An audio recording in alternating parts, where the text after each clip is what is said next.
श्री चैतन्य चरितमृत अंतलीला अष्टम अध्याय श्लोक नंबर 35। रामचंद्रपुरी द्वारा महाप्रभु की आलोचना। हे श्लोके कृष्ण प्रेम करे उपदेश, कृष्णेर विरहे भक्तेर भाव विशेष। तो श्री माधवेंद्रपुरी जीवन की अंतिम अवस्था में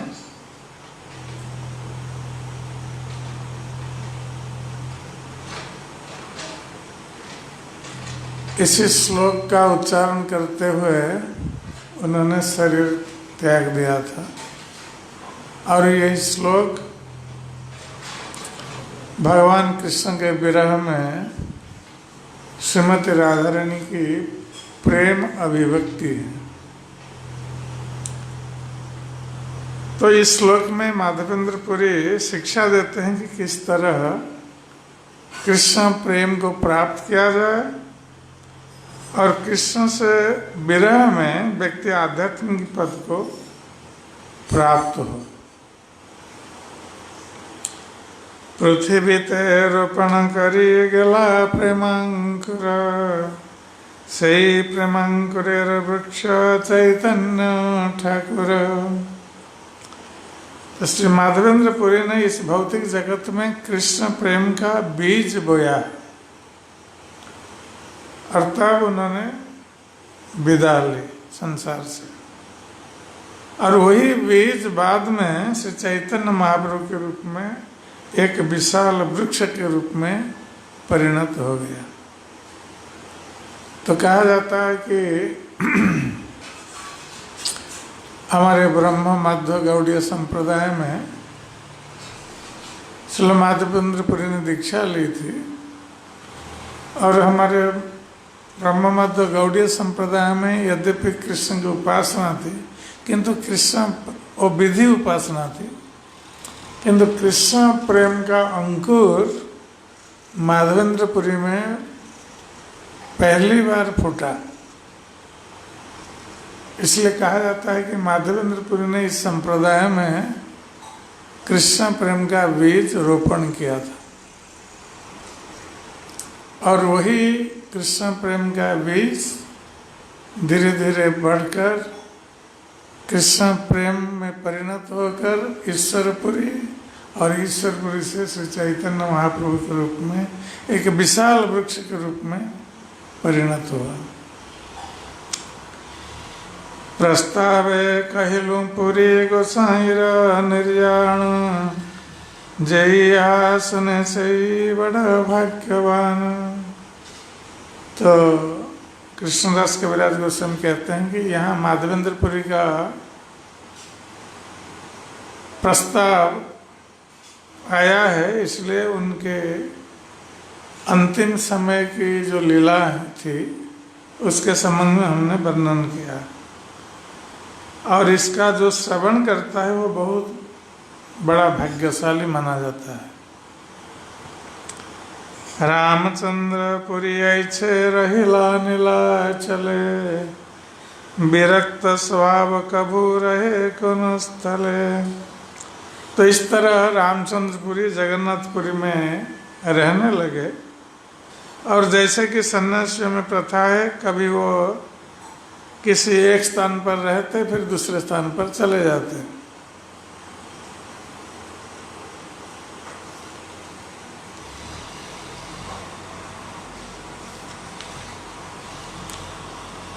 अनिमंत्रण भिक्षा करे नहीं का निर्णय, अन्येर भिक्षार स्थितिर लय न निश्चय। इसका कोई निश्चय नहीं रहता था कि रामचंद्रपुरी कहाँ भोजन करेंगे, क्योंकि वो अनिमंत्रित होने पर भी ऐसा करते थे। तो भी वो इस बात को सुनिश्चित करने में बहुत सतर्क रहते कि अन्य लोग कैसे भोजन करते हैं। तो ये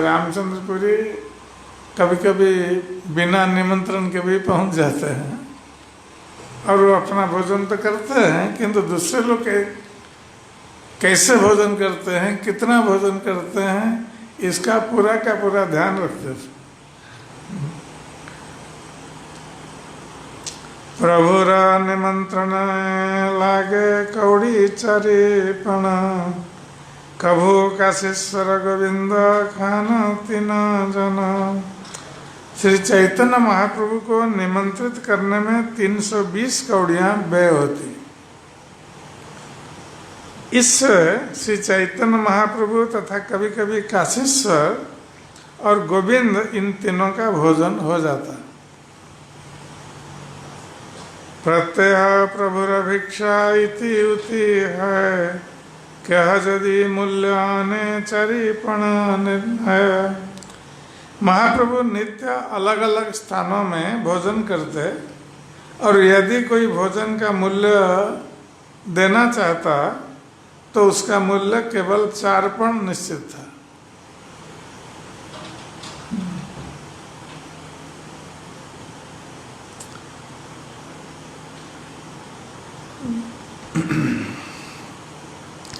प्रभुर स्थिति रीति भिक्षा शयन प्रयाण, रामचंद्र पुरी करे सर्वानुसंधान। रामचंद्रपुरी सभी तरह की सूचनाएं एकत्र करने में लगे रहते कि श्री चैतन्य महाप्रभु कहाँ पर हैं, उनका नियम क्या है, वो कहाँ भोजन करते हैं, कहाँ सोते हैं और कहाँ कहाँ आते जाते हैं, पूरा खबर रखते थे रामचंद्रपुरी। प्रभु राजते का गुण स्पर्शिते नारिला, छिद्र चाहिए बोले कहाँ छिद्र ना पाइला। तो चैतन्य महाप्रभु जो कि स्वयं भगवान हैं, उनके तो बहुत सारे दिव्य गुण थे, किंतु रामचंद्रपुरी क्योंकि वो निंदुक थे, इसलिए चैतन्य महाप्रभु के दिव्य गुणों का स्पर्श उनमें नहीं हुआ। वो चैतन्य महाप्रभु के दिव्य गुण को समझ नहीं सके, क्योंकि जो निंदुक है उसका ध्यान सदा छिद्र की ओर जाता है कि कहाँ छिद्र है, उसको निकाल करके निंदा करेंगे। गुणों की ओर नहीं जाता है निंदुक व्यक्ति का। दूसरों में क्या गुण है, निंदुक व्यक्ति उन गुणों के संबंध में ना तो कोई चर्चा करता है, ना उसका ध्यान उसकी ओर जाता है। केवल उसका छिद्र क्या है किसी व्यक्ति का, उसको देखता रहता है। तो रामचंद्रपुरी इस प्रकार यद्यपि चैतन्य महाप्रभु में क्या छिद्र है, क्या दोष है, इसी को खोजते थे, किंतु उनको कोई दोष नहीं मिल रहा था चैतन्य महाप्रभु में, क्योंकि चैतन्य महाप्रभु स्वयं भगवान थे और पूर्ण पुरुषोत्तम भगवान, और भक्ति का आदर्श प्रस्तुत करने आए थे। इसलिए सन्यासी के रूप में और भक्त के रूप में उनमें कोई दोष दृष्टिगत नहीं होता था। यद्यपि रामचंद्रपुरी खोजते थे क्या दोष है इनमें, तो छोटा सा दोष को वो बड़ा करके प्रचार करते ये उनका उद्देश्य था। सन्यासी हया करे मिष्टान्न भक्षण, यही भोगे है कैसे इंद्रिय वारण। तो चैतन्य महाप्रभु का दोष ढूंढते ढूंढते रामचंद्रपुरी को एक दोष मिल गया। तो उसने कहा कि एक सन्यासी इतनी तरह की मिठाइयाँ कैसे खा सकता है, क्योंकि चैतन्य महाप्रभु को जो भक्त लोग निमंत्रित करते थे तो तरह तरह के व्यंजन प्रस्तुत करते थे उनके लिए, और जगन्नाथ जी के मंदिर से महाप्रसाद भी मंगवाते थे। और जगन्नाथ जी के मंदिर में तरह तरह की मिठाइयाँ भी आती थी वहाँ से। तो इसको देखकर रामचंद्रपुरी कहने लगे कि ये सन्यासी होकर इतनी सारी मिठाइयाँ कैसे खा सकते हैं, और यदि ये इतनी सारी मिठाइयाँ खाएंगे तो अपनी इंद्रियों को कैसे वशीभूत कर सकते हैं, क्योंकि अधिक मीठा खाना भी सन्यासी ब्रह्मचारी के लिए वर्जित है, क्योंकि उससे इंद्रिय संयम नहीं हो पाता। तो उसमें इंद्रियां उत्तेजित रहती है। तो रामचंद्रपुरी ने ये एक दोष निकाला चैतन्य महाप्रभु, किंतु वो भूल गए कि वो कोई साधारण मनुष्य नहीं है या साधारण सन्यासी नहीं है, स्वयं भगवान है। वो सब कुछ खा सकते हैं, उनका कुछ नहीं होगा।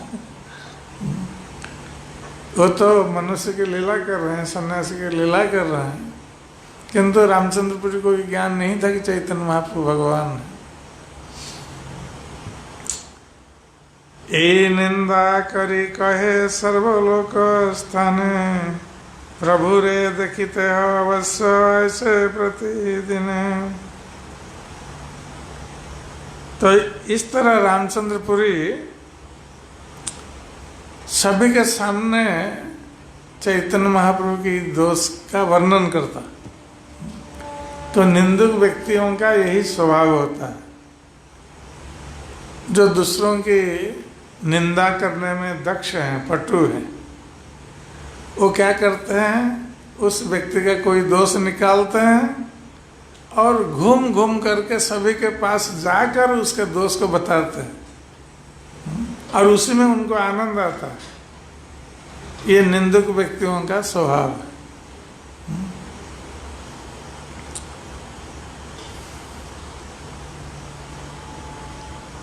किंतु ये सब रामचंद्रपुरी भी ऐसा करते थे कि चैतन्य महाप्रभु की निंदा सभी के सामने करते थे, फिर भी वो प्रतिदिन जाते थे चैतन्य महाप्रभु के पास, और प्रतिदिन चैतन्य महाप्रभु के पास जाने का उद्देश्य क्या था कि और कुछ दोष निकालना, ये दर्शन करने के लिए नहीं जाते, और कुछ दोष निकालने के लिए।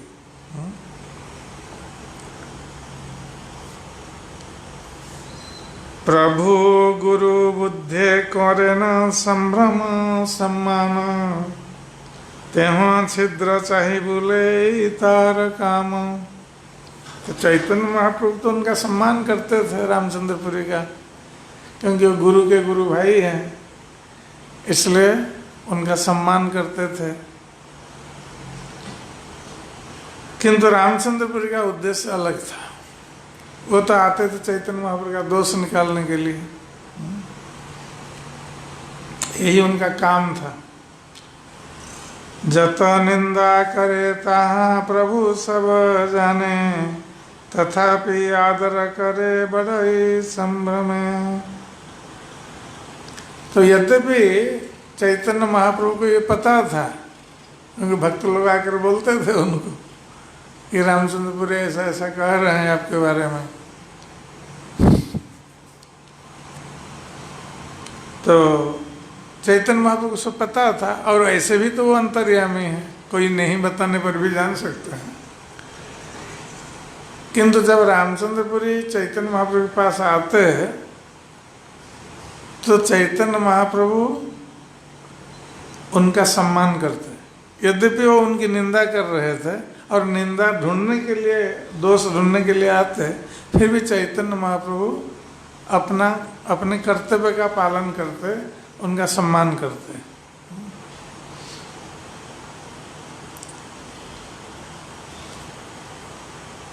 एक दिन प्रातः काले आइला प्रभुर घर, पिपीलिका देखे किछु कहे न उत्तर। तो एक दिन रामचंद्रपुरी सुबह सुबह आ गए चैतन्य महाप्रभु के पास,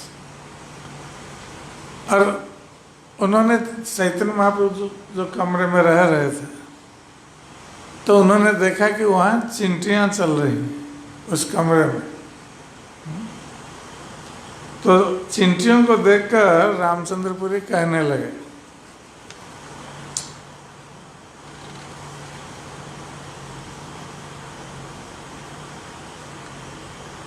रात्रावत्र ऐक्षवंग आसित तेन पिपीलिका संचरन्ति अहो विरक्तानं सन्यासीनं इयं इंद्रिय लालसेति ब्रुवन्नुत्थाय गतः। संस्कृत में बोले। तो उन्होंने कहा कि गत रात्रि में यहाँ मिश्री थी, मिश्री रखी हुई थी, इसलिए यहाँ पर चिंटियाँ घूम रही। नहीं तो चिंटियाँ क्यों आएगी जब मीठा नहीं होगा, तो चिंटियाँ क्यों आएगी। हाँ, ये विरक्त सन्यासी ऐसी इंद्रिय तृप्ति में आसक्त हैं कि रात में मीठा खाते हैं।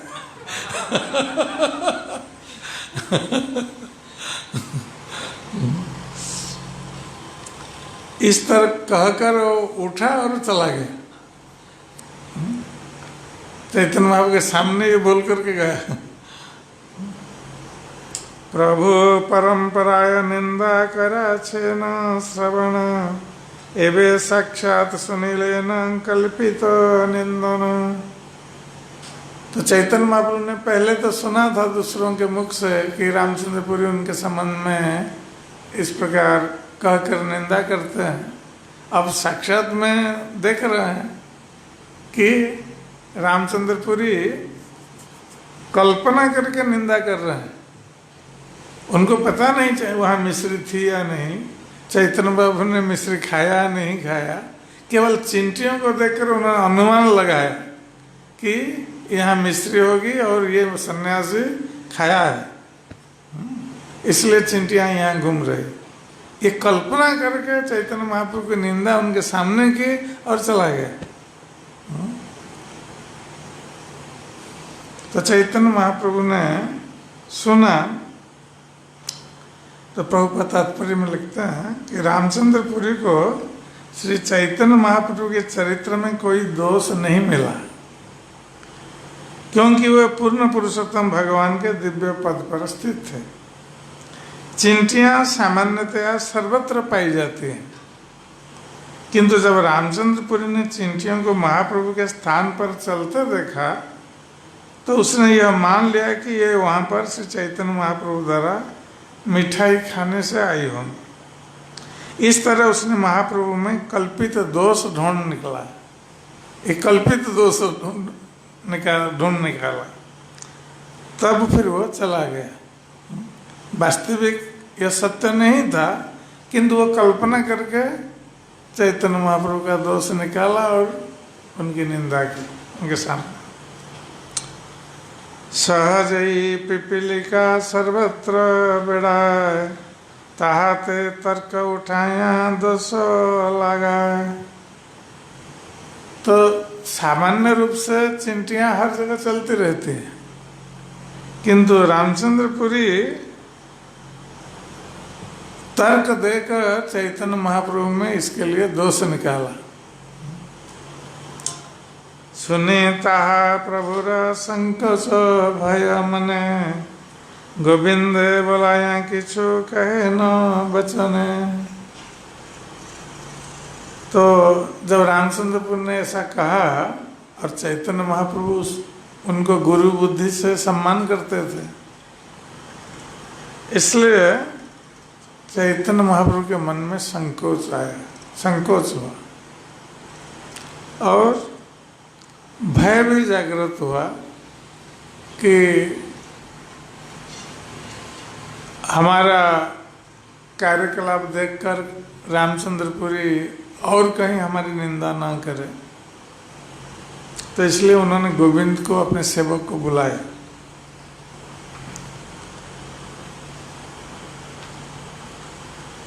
आजी हईते भिक्षा मारित नियम, पिंडा भोगे रे कचौठी पांच गंडार व्यंजन। तो चैतन्य महाप्रभु ने गोविंद को बुलाया और उनको ये आदेश दिया अपने सेवक को बुला करके। तो उन्होंने कहा कि आज से हमारा यही नियम होगा कि मैं जगन्नाथ जी के प्रसाद का 1/4 मात्र तथा 5 गंडा मूल्य की सब्जियां ग्रहण करूंगा। तो प्रतिदिन जितना जगन्नाथ जी का महाप्रसाद आता था, तो चैतन्य महाप्रभु ने कहा कि उसके 4 भाग से 1 भाग मैं ग्रहण करूंगा, पूरा प्रसाद नहीं ग्रहण नहीं करूंगा। और सब्जी 5 गंडा मूल्य की सब्जियां मैं ग्रहण करूंगा।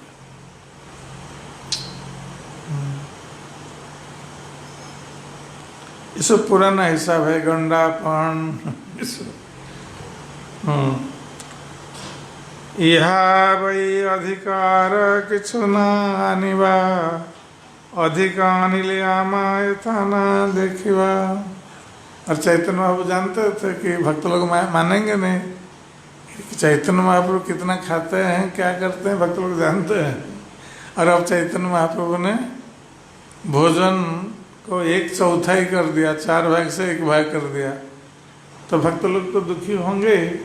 चैतन्य महाप्रभु जानते थे, इसलिए उन्होंने कहा कि मैं जो कह रहा हूँ उससे कोई अधिक नहीं लाए, और यदि कोई अधिक लाएगा तो मुझे नीलाचल में नहीं देखेगा दूसरे दिन।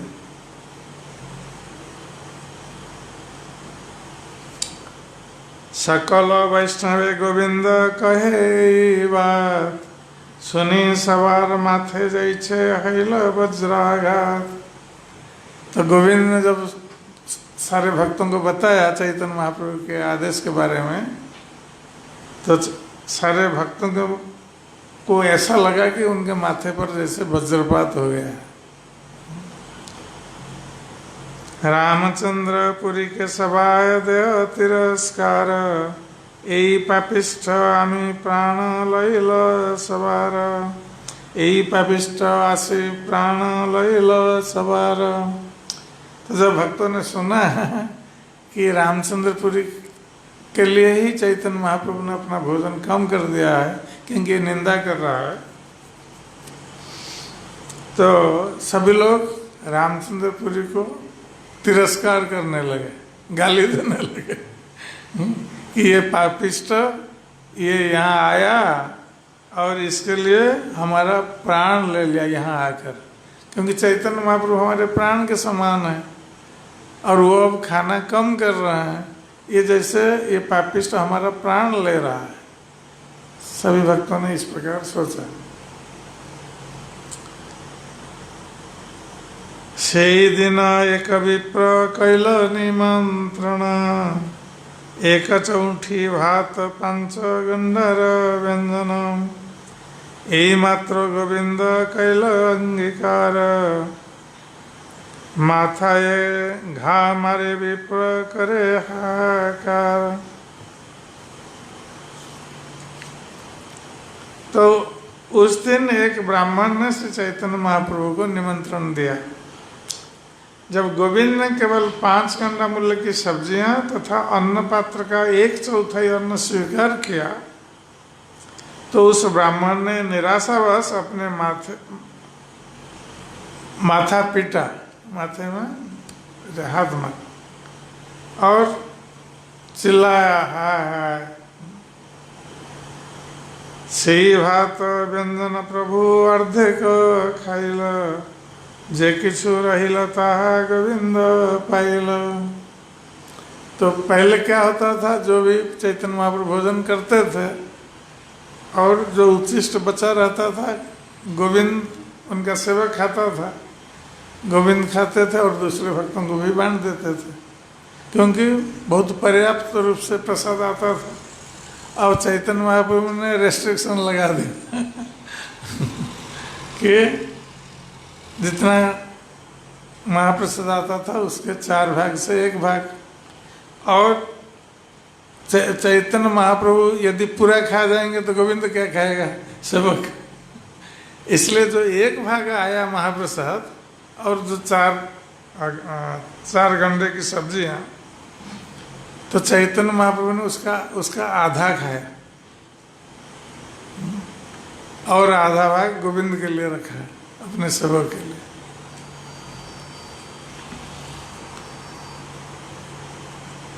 अर्धासन करे न प्रभु गोविंद अर्धासन, सब भक्तगण तबे छड़िल भोजन। तो अब चैतन्य महाप्रभु क्या करते हैं, अभी आधा ही भोजन करते हैं। एक तो 1/4 बोला था, उसका आधा खा रहे हैं, तो उनका आधा पेट और गोविंद भी आधा पेट, उसका भी पेट नहीं पूर्ण हो रहा है। तो ये समाचार जब भक्त समाज में प्रसारित हो गया तो भक्त लोग बहुत दुखी होकर उन लोगों ने भी भोजन त्याग दिया, भक्तों ने भी भोजन त्याग दिया चैतन्य महाप्रभु की ये अवस्था जानकर। गोविंद काशीश्वरे प्रभु कैला ज्ञापन, दुहे अन्यत्र मागी कर उदर भरण। तो काशीश्वर गोविंद दोनों सेवक थे चैतन्य महाप्रभु के, और चैतन्य महाप्रभु समझ गए कि इनका पेट भर नहीं रहा, तो उन्होंने बुलाया दोनों को, काशीश्वर और गोविंद को, बोले कि हमसे जो प्रसाद मिलता है उसको खाओ और बाकी जो पेट भरने के लिए दूँ और कहीं से मांग करके खाओ आदेश दिया, क्योंकि ये लोग मांगने भी नहीं जाते थे, क्योंकि चैतन्य महाप्रभु का आदेश नहीं था। এই रूप महादुखे दिनांकत गेल, सुनी रामचंद्रपुरी प्रभु पास आयल। तो इस प्रकार कुछ दिन व्यतीत हो गया और रामचंद्रपुरी को पता चला कि चैतन्य महाप्रभु ने ऐसा नियम बनाया। तो रामचंद्रपुरी चैतन्य महाप्रभु के पास आए।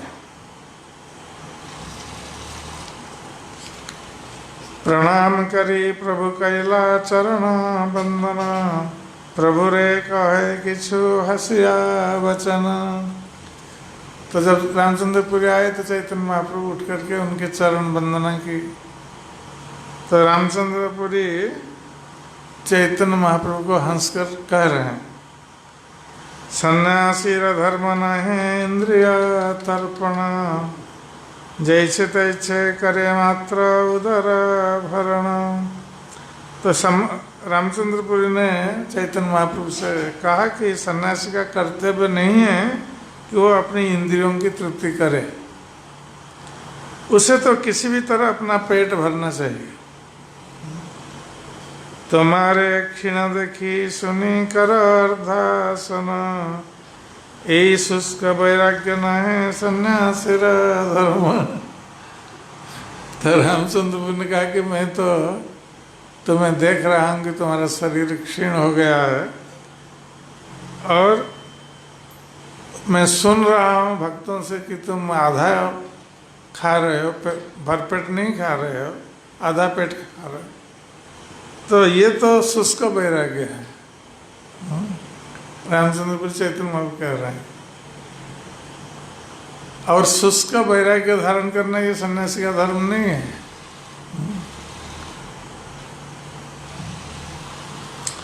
जथा योग्य उदर भरे न करे विषय भोग, सन्यासी तबे सिद्ध है ज्ञान जोग। सन्यासी तो अपने शरीर के पालन करने के लिए जितना चाहिए उतना ही खाता है, किंतु वह अपनी भौतिक इंद्रियों की तुष्टि नहीं करता। सन्यासी इसी तरह से अपने आध्यात्मिक ज्ञान में पूर्ण बनता है।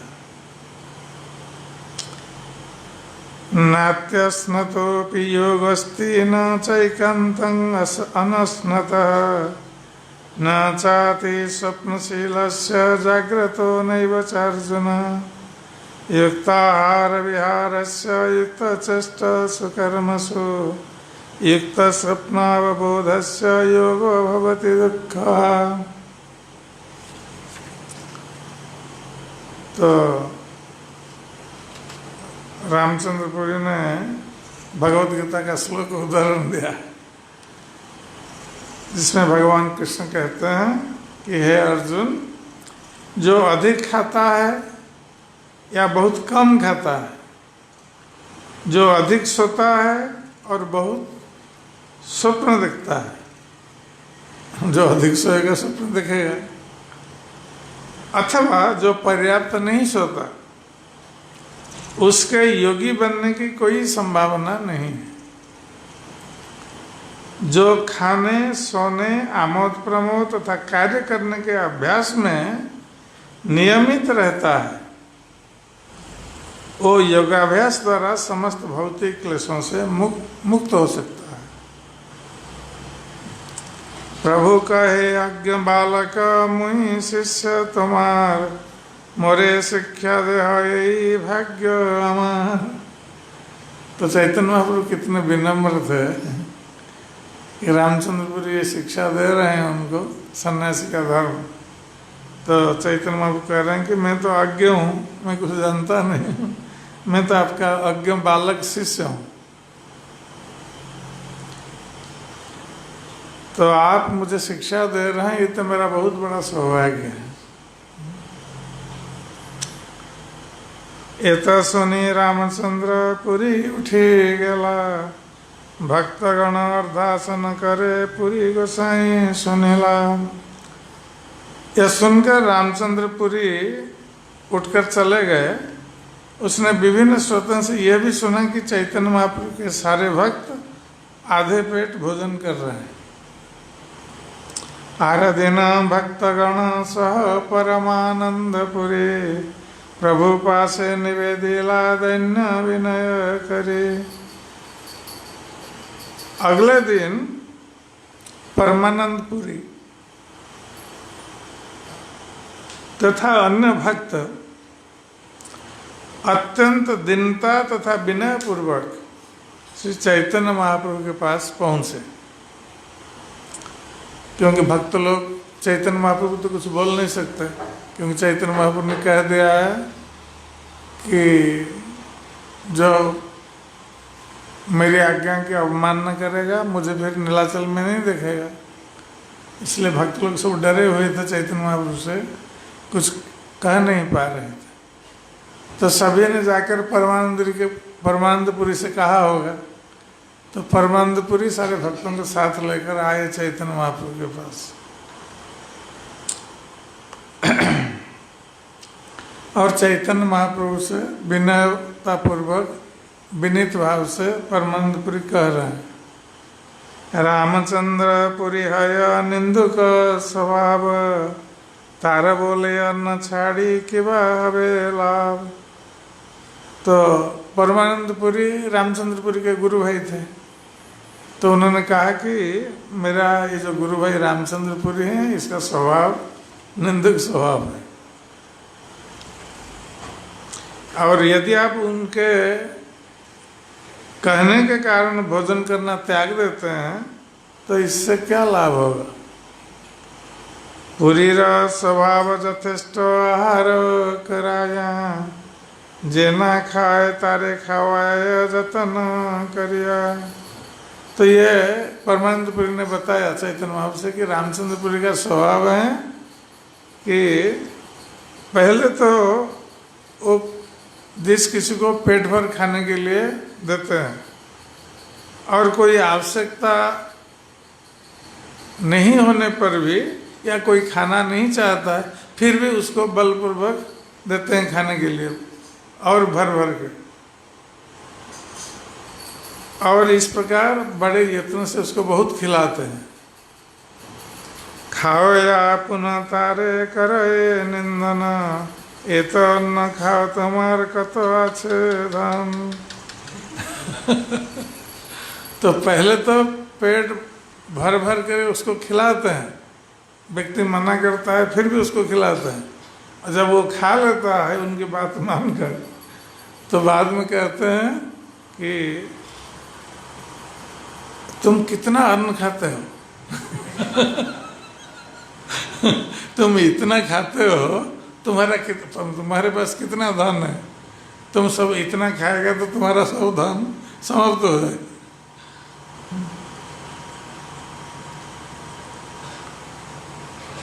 सन्यासी के तो ख्वाया करे धर्मनाश, अतएव जनिनु तुम्हारे किछु नहीं भास। यही नहीं, सन्यासियों को इतना अधिक खिलाकर तुम उनके धर्म का विनाश करते हो।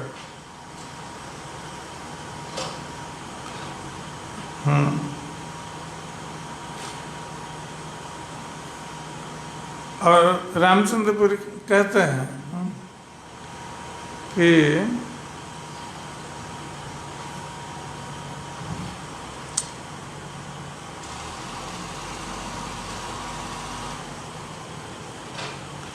अब परमानंदपुरी बता रहे हैं कि ये सन्यासी को अधिक खिलाते हैं, उनका धर्म नाश करते हैं, इसलिए सन्यासी के तो खाव्या करे धर्म नाश, अतएव जानिनु तुम्हार किछु नहीं बास।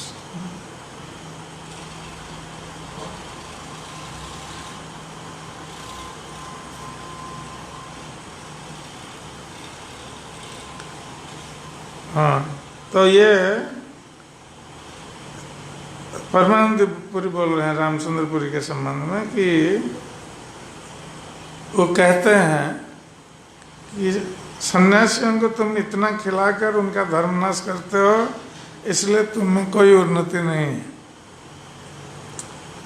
के कैसे व्यवहारे के बा कैसे खाए, यही अनुसंधान ते हो करे सदा। तो परमानंदपुरी कह रहे हैं कि ये तो रामचंद्रपुरी का धंधा बन चुका है कि वो सदैव अन्यों के बारे में पूछताछ करता है कि कौन किस तरह खाता है और नित्य प्रति किस प्रकार व्यवहार करता है। शास्त्रे जयी दुई धर्म कैरा छे वर्जन, सही कर्म निरंतर यहर कारण।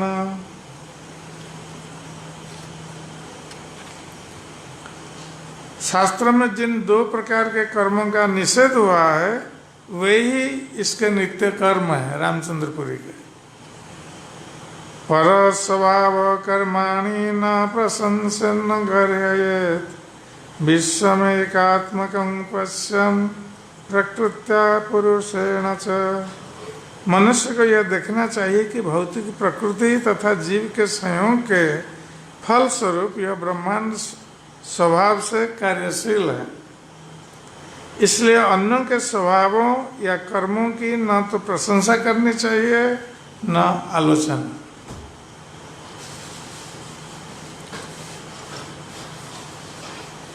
तार मध्य पूर्व विधि प्रशंसा छड़िया, पर विधि निंदा करे बलिष्ठ जानिया। इन दो नियमों से रामचंद्रपुरी प्रशंसा करना छोड़कर पहले नियम का पालन करता है। अब प्रशंसा करना छोड़कर पहले नियम का पालन करता है, किंतु यह जानते हुए भी कि दूसरा नियम अधिक प्रमुख है, वो अन्यों की आलोचना करके उसकी उपेक्षा कर देता है।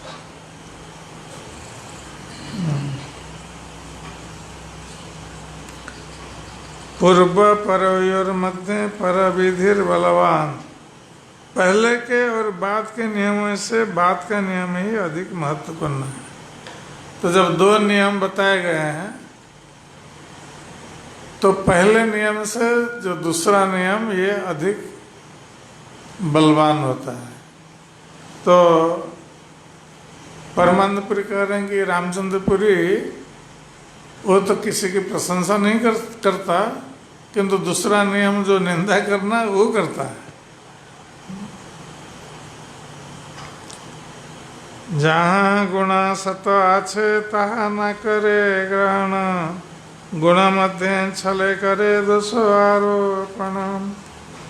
एक आलोचक सैकड़ों अच्छे गुण के होने पर भी उन पर विचार नहीं करता, प्रत्युत वो किसी न किसी चाल से उन गुणों में दोष निकाल लेता है।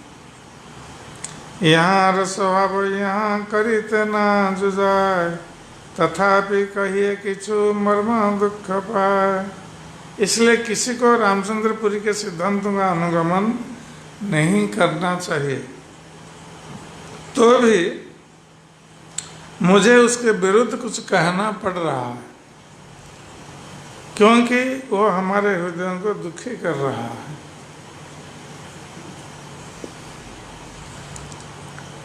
तो परमानंदपुरी भी रामचंद्रपुरी के विरुद्ध में कुछ बोलना नहीं चाहते थे, किंतु अब सारे लोग दुखी हैं इसलिए कह रहे हैं। यहाँ वचन कहने अन्न त्याग कर, पूर्ववत निमंत्रण मान सवार बोलो धर। तो परमानंदपुरी ने कहा कि रामचंद्रपुरी का स्वभाव ही ऐसा है, इसलिए उसके वचन सुनकर आपको अन्न त्याग नहीं करना चाहिए, और आप पहले जैसा निमंत्रण स्वीकार करते थे तो आप उसी प्रकार आप करिए। प्रभु कहे सबे कहने पुरी रे कर रोस, सहज धर्म कहते हो तार के बाद। तो चैतन्य महाप्रभु ने कहा कि आप लोग क्यों रामचंद्रपुरी के ऊपर क्रोधित हो रहे हैं? वे तो सन्यासी के स्वाभाविक धर्म की शिक्षा दे रहे हैं, तो उनका क्या दोष है? जति है जिहालंपट्य अत्यंत अन्याय, जतिर धर्म प्राण रखिते आहार मात्र खाए। तो चैतन्य महाप्रभु कह रहे हैं कि एक सन्यासी के लिए जीवा की तुष्टि में लगना ये अपराध है। सन्यासी का कर्तव्य है कि वो जितना शरीर और आत्मा को एक साथ रखने के लिए आवश्यक है उतना ही खाना खाना चाहिए।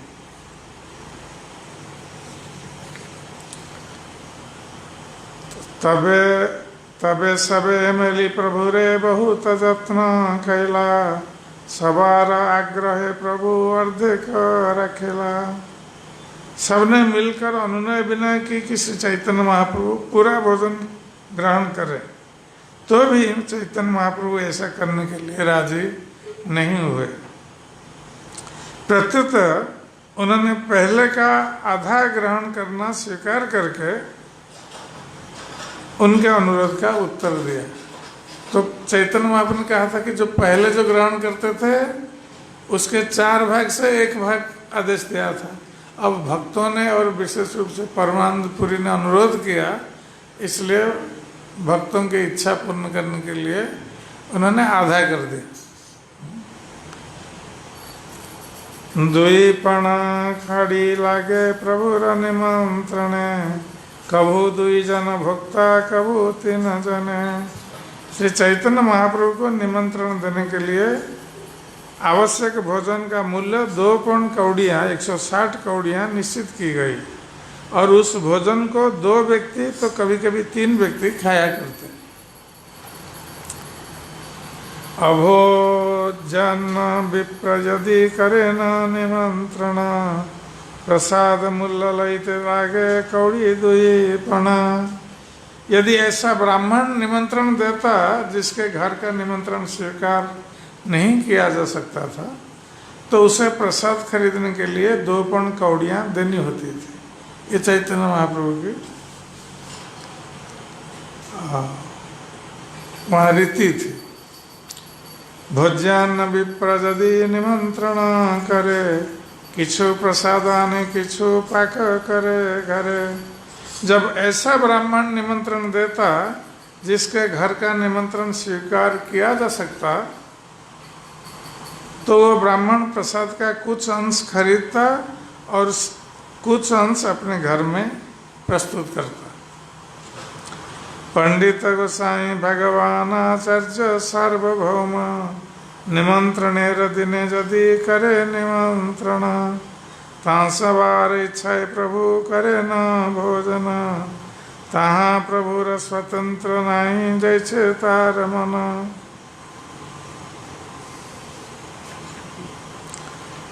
यदि किसी दिन श्री चैतन्य महाप्रभु को भोजन करने का निमंत्रण अन्यों के यहाँ से मिला रहता,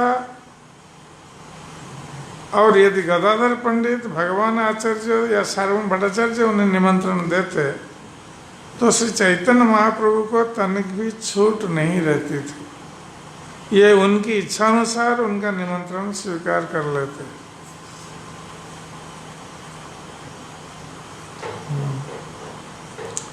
तो जब गदाधर पंडित, भगवान आचार्य और सार्वभौम भट्टाचार्य ये जब निमंत्रण करते तो चैतन्य महाप्रभु का नियम वहाँ नहीं चलता क्योंकि वो भक्त वत्सल हैं चैतन्य महाप्रभु, इसलिए इन भक्तों को दुखी करना नहीं चाहते थे। इसलिए जब उनके घर पर जाते उन निमंत्रण स्वीकार करके तो वो लोग भरपेट खिलाते चैतन्य महाप्रभु, चैतन्य मना नहीं कर पाते। भक्तगणे सुख दीते प्रभुर अवतार, जहाँ जैसे योग्य तहाँ करे न व्यवहार। श्री चैतन्य महाप्रभु का अवतार वस्तुतः भक्तों को सुख देने के लिए हुआ, इसलिए समय तथा परिस्थिति के उपयुक्त उन्होंने व्यवहार किया। कभू लौकिक रीति जैन इतर जन, कभू स्वतंत्र करे न ऐश्वर्य प्रकटन। पूर्ण स्वतंत्र होने के कारण श्री चैतन्य महाप्रभु कभी सामान्य व्यक्ति की तरह आचरण करते और कभी अपना ईश्वरीय ऐश्वर्य प्रकट करते।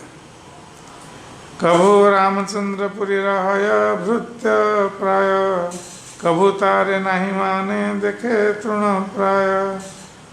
तो ये कभी रामचंद्रपुरी को अपना स्वामी मानते और अपने आप को उनका सेवक, तो कभी ये उसकी परवाह न करके उसे तिनके जैसा तुच्छ मानते। ईश्वर चरित्र प्रभुर बुद्धिर गोचर, जबे जई करे न सही सब मनोहर। तो श्री चैतन्य महाप्रभु पूर्ण पुरुषोत्तम भगवान जैसा ही आचरण करते, जो किसी की भी बुद्धि की सीमा से परे होता है। उन्होंने जो चाहा सो किया, किंतु उनके सारे कार्य अति सुंदर होते थे। वो कभी तो रामचंद्रपुरी के साथ विनम्रता पूर्वक सेवक के रूप में व्यवहार करते और कभी रामचंद्रपुरी की बातों को उतना महत्व नहीं देते। जैसे सार्वभौम भट्टाचार्य के घर पर खाने के लिए गए तो उस समय उन्होंने ये नहीं सोचा कि रामचंद्रपुरी आलोचना करेंगे, वो भक्तों को आनंद देने के लिए उनकी इच्छा उन्होंने पूरी की।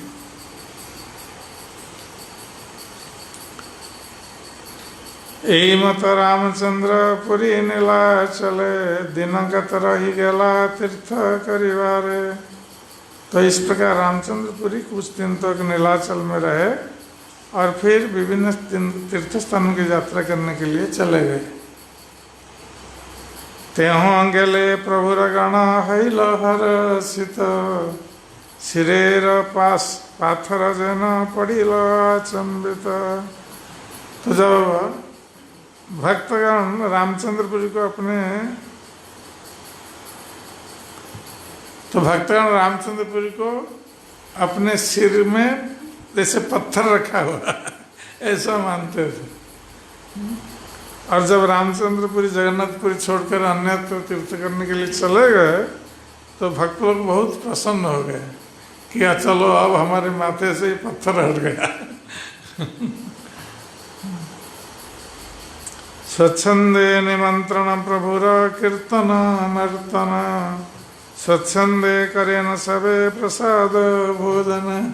तो रामचंद्रपुरी चले जाने के बाद चैतन्य महाप्रभु स्वच्छंद रूप से भोजन जैसे पहले करते थे करने लगे और भक्त लोग भी चैतन्य महाप्रभु को निमंत्रण करने लगे और स्वच्छंदता पूर्वक जिस प्रकार नृत्य कीर्तन कर रहे थे वो फिर चालू हो गया। ये रामचंद्र की पुरी के कारण ये सब बंद था। गुरु उपेक्षा कैले ऐछे फल है, क्रमे ईश्वर पर्यंत अपराधे ठेकाए। तो कृष्णदास कविराज गोस्वामी कहते हैं कि जो गुरु की उपेक्षा करता है, गुरु के आदेश को नहीं मानता है, गुरु को उपदेश देने लगता है और इस प्रकार गुरु के चरण में अपराध करता है, तो उसका फल यही होता है कि वो गुरु के चरणों में अपराध करते करते दूसरे वैष्णव के चरणों में और अंत में भगवान के चरणों में भी अपराध कर बैठता है। और इस प्रकार उसके हृदय में सब भौतिक कामनाएं, भोग की कामनाएं जन्म लेती है और वो पतन को प्राप्त हो जाता है। यद्यपि गुरु बुद्धि प्रभु तार दर्शना लैला, तार फल द्वारा लोके शिक्षा कराइला।